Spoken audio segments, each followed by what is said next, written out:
Hi, my name is Willie Honor, and this is my presentation for Computer Science 717 Software Construction. The topic I chose to present on is security first development. We're building software where security is never an afterthought. The reality is that cybersecurity risks keep rising, and traditional approaches treat security as an afterthought, bolted on at the end of the project when vulnerabilities are discovered. Security first development focuses on embedding security across the entire SDLC, and that's what we're going to go into today. So for the agenda for this presentation, I'm going to start off talking about the current state of security, and then I'm going to talk about what security first development is, and then how it's applied, and then I'm going to talk through some of the benefits and challenges of security first development and call to action. So first off, why does security matter in software development? Well, when we have insecure software, that can really harm an organization's reputation with not only customers or partners, but also with investors. Insecure software increases costs as companies are forced to repair these unreliable or unsecure applications. And it also delays other development efforts because the resources that were assigned to those get reassigned to fixing the insecure software issues, so that can delay other development efforts across the organization. Hidden attacking risks, either within or outside an organization, are emerging day by day. And it's estimated that approximately 80% of vulnerabilities stem from early phase design or coding errors. And in addition, regulatory bodies, for example, like the FDA and other customers are now demanding security assurance. So for the current state and trends of security, currently most software programs are designed and deployed without too much attention to security or other protection. However, today's threat landscape is more dynamic, has a wider attack surface area, and then also the tools are more sophisticated as well. So the reality is that DevSecOps is no longer enough. Now, that taught us to automate everything, to test early and test often, as well as provide continuous education to developers in that realm. However, there is still latency between writing code and identifying a vulnerability. And this is the delay where it's a big opportunity for attackers. I came across this analogy in my research, and it says here, the future of security isn't guardrails after the highway is built. It's a city plan that ensures no road ever leads to a cliff. And that's kind of a good analogy to transition into what security first development is and how it can be applied.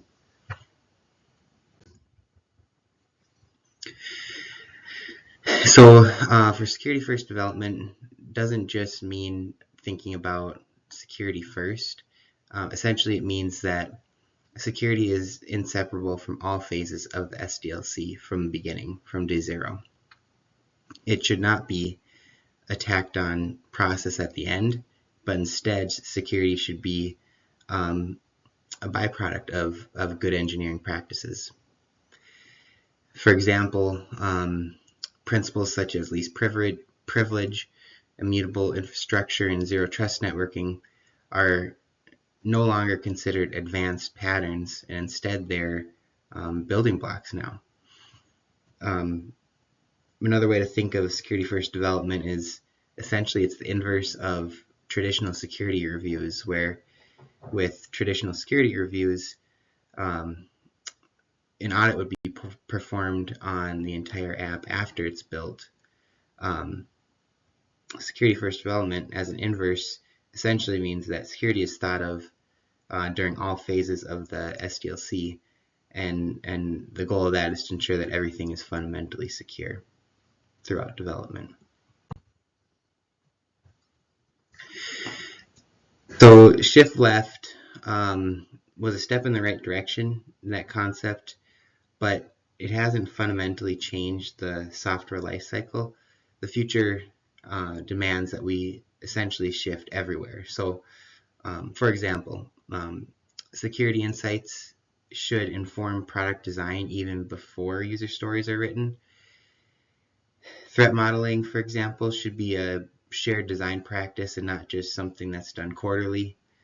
And runtime tools, observability tools, should detect anomalies in production and feed that intelligence back into development. So essentially, security first development connects these dots through feedback loops, and it's mostly about continuously adapting to changing threats and not just about catching bugs. So there's four main core principles of security first development. One is proactive security thinking, and that essentially means anticipating threats before coding begins. Another principle is shared responsibility, in which all team members across the different groups all own security. Another principle is automation and tooling, and examples of that is continuous scanning and testing and validation of security. And then the last principle is a secure culture and training, in which there's ongoing education and training on security first development and security in general.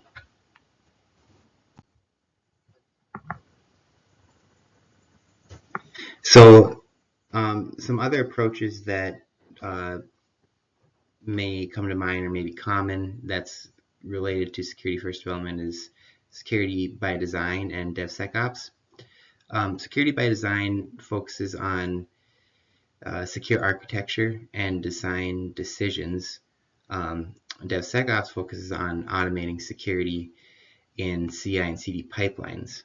Now, these two approaches essentially are covered under the umbrella of security first development, where security is prioritized throughout all phases of the SDLC. Essentially, security first development is broader than the other approaches, and it ensures that security is not just a decision driver, is a decision driver, not just a checklist.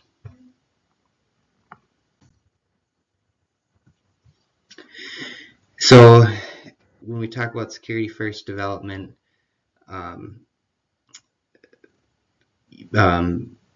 occurring throughout the SDLC, I'm going to talk through each of the different phases and kind of how that applies. So with the requirements phase,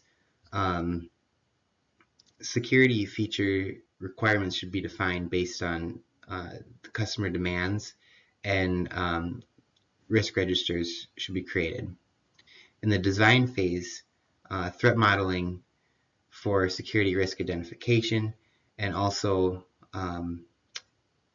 using secure architecture patterns should be performed. In the implementation phase, using secure coding standards and static analysis tools, as well as code reviews, should be used. In the testing phase, security testing should be performed, and some examples of that is fuzz testing and penetration testing. In the deployment phase, implementing secure configurations and infrastructures, as well as configuration scanning. And then the maintenance phase, continuous monitoring and planning for incident responses should be performed.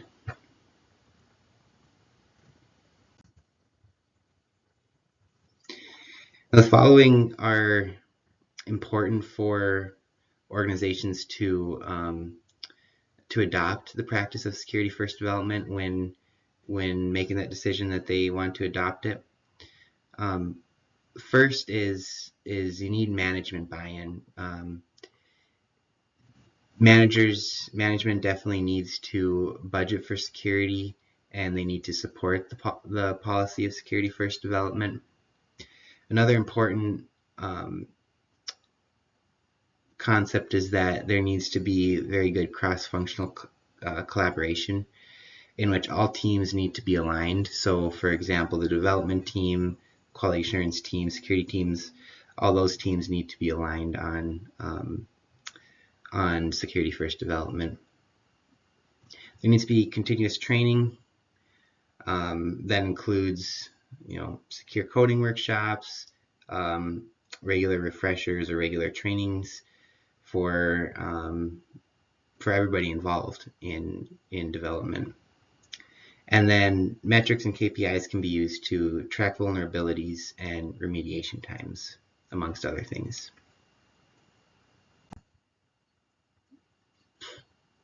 So some of the benefits of security first development, a big one is reducing the vulnerabilities.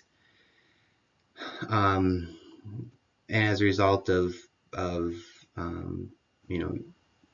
thinking about security in all phases of the SDLC, there's going to be less rework costs. There's also faster compliance with regulatory agencies such as the FDA, ISO, and AST. And there's also improved customer trust and investor confidence as well, especially when you're not having as many security vulnerabilities and less rework, and you're meeting your deadlines on time. Another big benefit is reduced security backlog. It's kind of security first development really attacks the problem of the ever-growing security backlog, because instead of treating security issues as afterthoughts, it eliminates the vulnerabilities through design.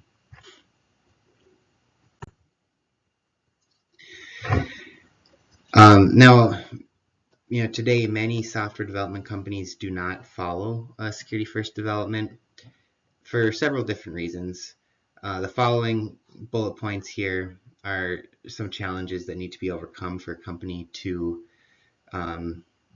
adopt this practice, and one is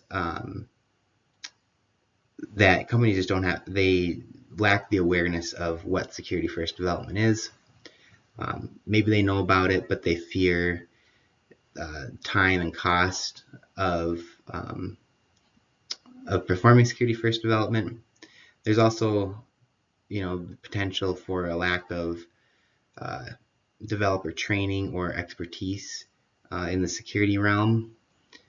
The use of third-party components, as well as challenges with tool integration and legacy systems, is also a big challenge for these companies. And then with all that said, there's difficulty proving return on investment for making this whole culture shift to use security first development. Just like to note that adopting security first development isn't trivial. It's a transformation, and that's a big challenge for some of these companies to understand that it is a big change for the company to go this route.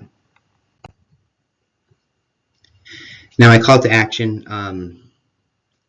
Security first development, like I just mentioned, is a culture shift that's necessary for both leadership and developers as well. Leaders need to stop treating security as a blocker and instead start treating it as an enabler. And then developers must feel empowered and not burdened by security and maybe the extra measures that they're taking up front. In addition, security engineers should be involved in more than just incident response, so they should be embedded into Scrum teams and involved in sprint plannings. And then security metrics must also evolve as well. They should track risk reduction, security debt pay down, and coverage of critical assets.